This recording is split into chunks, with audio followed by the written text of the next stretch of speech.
আসসালামু আলাইকুম, আমি তুরজাহান ইসলাম জোয়া চলে এসেছি জোয়া রান্নাঘরে নতুন আরও রেসিপি নিয়ে। তো আজকের রেসিপিটা হচ্ছে গরুর মাংস পোলাও আর হচ্ছে রোস্ট। খুবই সহজভাবে আমরা এই রেসিপিগুলো তৈরি করেছি। তো চলেন দেখে আসি। প্রথমে হচ্ছে মুরগিটা আমি এভাবে কেটে মশলা দিয়ে মেখে নিয়েছি। আর সেই মশলা হচ্ছে সয়া সস, টমেটো সস, আদা ও রসুন পেস্ট, লবণ আর শুকনা মরিচের গুঁড়ো এইসব দিয়ে প্রায় 3-4 ঘন্টা আমি রেখে দিয়েছিল রেস্টে।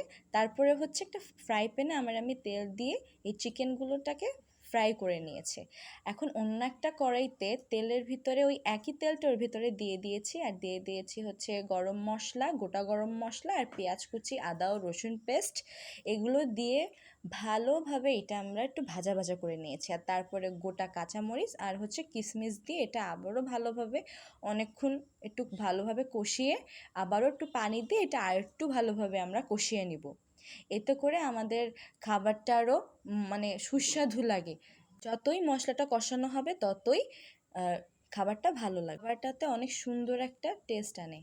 তারপর হচ্ছে ধনিয়ার, জিরার গুঁড়া, গরম মশলার গুঁড়া, রোস্টের মশলা দিয়ে এটা আবারও আমরা অনেকক্ষণ ভালোভাবে কষিয়ে নিয়ে তারপর হচ্ছে আমাদের চিকেনগুলো দিয়ে নিয়েছি। আর এখানে হচ্ছে 1 মগ গরুর দুধ, এইটা দিয়ে আমরা আর একটু ভালোভাবে নাড়িয়ে নিব। এটাকে ভালোভাবে নাড়িয়ে নেওয়ার পরে লবণ আর বেরেস্তা দিয়ে এটা আমরা আবার একটু হালকা পাতলা নাড়িয়ে আমরা হচ্ছে ঘি দিয়ে দিব। এই ঘিটা দেওয়ার পরে অন্যরকম আর একটা ফ্লেভার আসবে। তারপরে হচ্ছে এটা আমরা রেখে দিব। তো এই যে হয়ে গিয়েছে আমাদের রেসিপি, দেখতেই পাচ্ছেন কতটা সুন্দর হয়েছে। আর তার উপর বেরেস্তা দিয়ে আমরা এটা পরিবেশন করে নিলাম।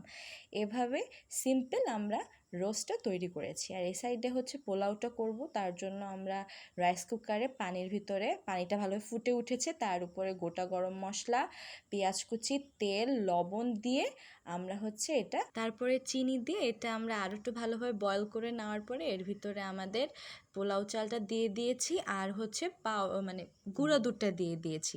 গুঁড়া দুধটা দিয়ে দেওয়ার পরে এটা আবারও আমরা ভালোভাবে একটু নাড়িয়ে চাড়িয়ে এটা আমরা হতে দিব। তো তারপর এখন আমরা ঢাকনাটা দিয়ে দিব। তো এটা হতে থাকুক। তো আমাদের এটা হাফ বয়েল হয়ে যাওয়ার পরে কাজু ও পেস্তা কুচি, বাদাম, তারপরে হচ্ছে গোটা গোটা কাঁচামরিচ আর হচ্ছে কিশমিশ দিয়ে আর হচ্ছে ঘি দিয়ে এটা আমরা আরও একটু এটা প্রপারলিভাবে হতে দিব। তো এটা আমরা দমে রাখবো। তো এটা দমে রাখার পরে এই যে আমাদের পোলাওটা হয়ে গিয়েছে। আমরা এভাবেই সিম্পলভাবে সুস্বাদু অসাধারণ স্বাদের আমরা এভাবেই রেসিপিগুলো তৈরি করি। আপনারা প্লিজ আমাদের রেসিপিটা বাসায় ট্রাই করবেন আর আমাদের চ্যানেলটাকে সাবস্ক্রাইব করবেন। আর এই সাইডে হচ্ছে আমি গরুর মাংসটা প্রেশার কুকারে আদা ও রসুন পেস্ট, হলুদের গুঁড়া, মরিচের গুঁড়া, লবণ, গরম মশলার গুঁড়া, জিরার গুঁড়া, ধনিয়ার গুঁড়া, গোটা একটা টমেটো, তারপরে এইসব দিয়ে আমরা ভালোভাবে সিটি দিয়ে নেওয়ার পরে অনেকগুলো, তারপরে হচ্ছে আমরা কড়াইতে নিয়ে আবারও ভালোভাবে রান্না করে দেন আমাদের রেসিপি ইজ কমপ্লিট। তো আমাদের চ্যানেলটা সাবস্ক্রাইব করে আমাদের পাশে থাকেন। আল্লাহ হাফেজ।